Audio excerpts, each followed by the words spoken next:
Have fantastic looking cookies for a cookie exchange or to just decorate with your family. 3 cookies. They're going to include royal icing. That's here. We're going to make white, red, and green. So we just got to the right consistency for the white. Well, nearly. I'm adding a little bit more water. So we're taking our royal icing that we got to stiff peaks. We're just putting some in a bowl, a little, probably about half of your icing should go to making the white because it's the base of every cookie. And we're looking to get a 20 to 15-second royal icing. This is called a hybrid consistency, where if you run your spatula through it, a knife through it, it takes about 15 to 20 seconds to become one solid blob again. And we're going to do this for all 3 of these colors, the white, the red, the green. And what I'm doing for the red royal icing here is I'm adding the color and then a little bit of water so I can get to the right consistency, because the food coloring is also liquid, so we want to make sure we're not adding too much liquid. And I don't need nearly as much red as I do the white. Same with the green. Now with the green, I am not using green food coloring. I use almost exclusively the primary colors to make all of the different colored icings in these beginner sets. So it is 1 drop of blue to 2 to 4 drops of yellow. This really depends on the type of green you're going for. But I like 1 drop of blue to 2 to 3 drops of yellow again. I wasn't quite at that rich color. One thing I have not perfected using primary colors to get to the specific colors I want for every set is getting the richer colors. They're definitely harder. I probably should incorporate some black, but then they always go a little gray. So I'm mixing until I get the right consistency. Have the right consistency. I use one of these little Lazy Susans to decorate on. Not necessary. I didn't have it for at least 5 years. But then you want a scribe, paper towel, something to decorate on, and your piping bags, which we are going to cut. Now I'm using tipless piping bags. This means I don't need one of those metal tips. So I'm cutting the right size hole. And you just want it to be straight across. And I often will turn it about 90 degrees and just make sure it's straight across again. There's no curve or anything. And I test it. Piping well, perfect. Moving on.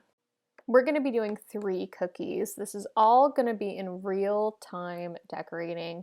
And each cookie is going to have a white base. There are going to be some optional things you can do in here, but to start off, you're just going to outline the cookie. I like to do kind of a few rounds so I have a really solid edge, and then using the same piping bag, the same icing, I'm just going to do what's called pressure piping, where you can see I'm putting a lot more force to just get a lot more icing out of the bag to fill it up. I'm not taking it all the way to the edge, just because I don't want my icing to overflow. You might say, hey, but isn't that why you piped an edge on? Yes, but if you have a little bit too much icing on the inside, it can still overflow.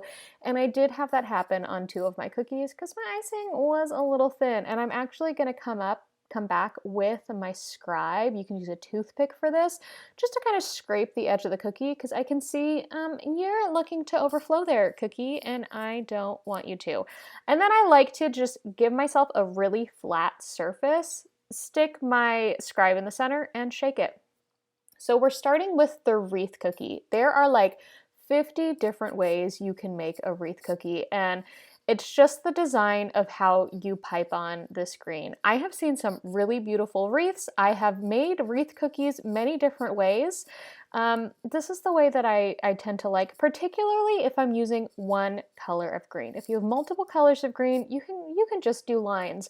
But I like this line arrow method. And then I'm going to take my scribe and just go in a little bit into the icing a little bit and go in a circle. I like to do more than once, a couple times around, and you can see if I just had lines, it would still look good, but it looks a little bit better with the arrows. And then immediately I'm grabbing my red icing and I'm just going to add some red holly berries into this. And I'm doing little clusters of 3. I'm not putting them super close together because I know they're going to spread out a little.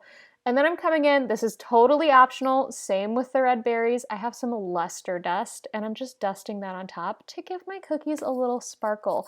If you don't want to buy luster dust, don't do it. It's totally fine. But you got a really cute cookie, luster dust or not. Moving on to the next one. Like I said, every single one of these cookies is going to have a white base. And so I'm going to outline the cookie first with a couple circles of this white icing, and then I'm going to pressure pipe the inside, just putting a little bit more force onto my piping bag to get more icing out of my piping bag. And you don't have to do this in any sort of pattern, but one tip I will give, you're going to add more icing than you think you should. We don't want a light layer. We want to have a even flat layer. So if your icing looks at all kind of lumpy after you spread it all out, add some more icing. Once, again, I add my icing to the center, I'm using my scribe to kind of push it to that line.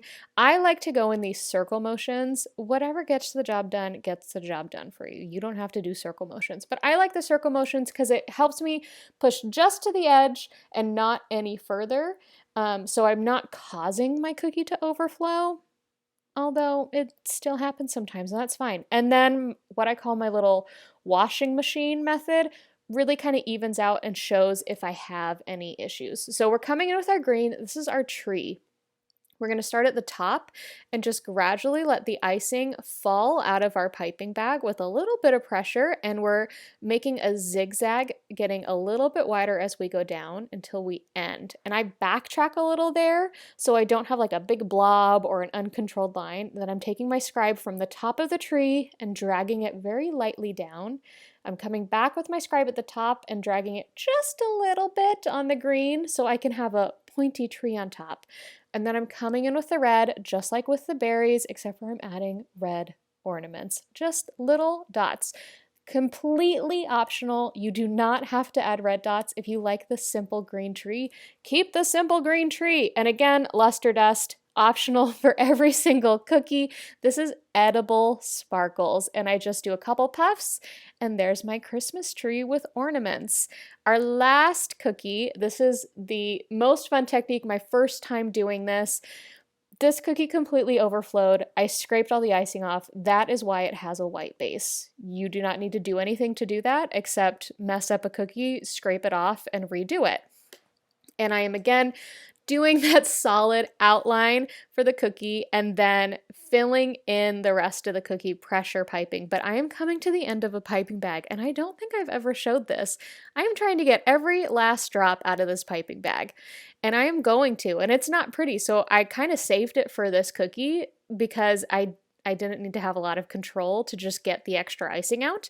And then I'm coming in with another piping bag with white in it to just give me a little bit more to work with. Again, we want a flat surface. It took me years to realize how much icing I need to actually have on a cookie to give it that flat surface to work with, especially when we're doing designs like this, which are called wet on wet, because you need a really solid, even base for your wet on wet designs to work. And particularly for a wet on wet design like this one, which is going to be candy canes. Another weakness you're going to see me have here is I don't know how to make a patterned cookie well. I probably should plan it out better. Anywho, you're going to come in with the red and you're going to do dots. You do not want these dots to touch. If they touch, is it going to be the end of the world? No, we're decorating cookies. But we are making candy canes. And you might think these don't really look like candy canes, they're dots. We're going to correct that, but you want the dots to be separate from each other. I found if you go more up and down, particularly if this is your first time doing dots, you're much better at doing dots. We're going to come in with our scribe at the very bottom of our candy cane and slowly go on the edge up and around and back down the candy cane and then around a little bit to finish it. So we really want that even surface. We don't need our dots to be touching because our scribe is going to help them ever so lightly touch because we're going on the outside edge to make these solid line candy canes. And I did 3 on this cookie. My first cookie, I did them smaller. I liked them a little bit bigger, so then I did them a little bit bigger. None of my cookies I felt like had a solid pattern, and I actually decided to come back in here because there's this weird empty spot because I didn't plan out the pattern on this cookie. So please decorate. some candy cane cookies for me and have a better pattern and show me how to do it, because I was just not very good. But you get to see again, this is not even a full candy cane, it's going off the cookie. How am I going to do this? We do the same exact pattern. It doesn't matter, the same technique. And there's your candy cane cookie. I didn't show the luster dust, but I did put it on top. So let me know how you feel about these beginner Christmas cookies. 3 designs, 3 colors, super easy to do. I know that yours will look fantastic, but please decorate some, share them with me on either on Instagram, record a YouTube video, tag me in it. I want to see your Christmas cookies.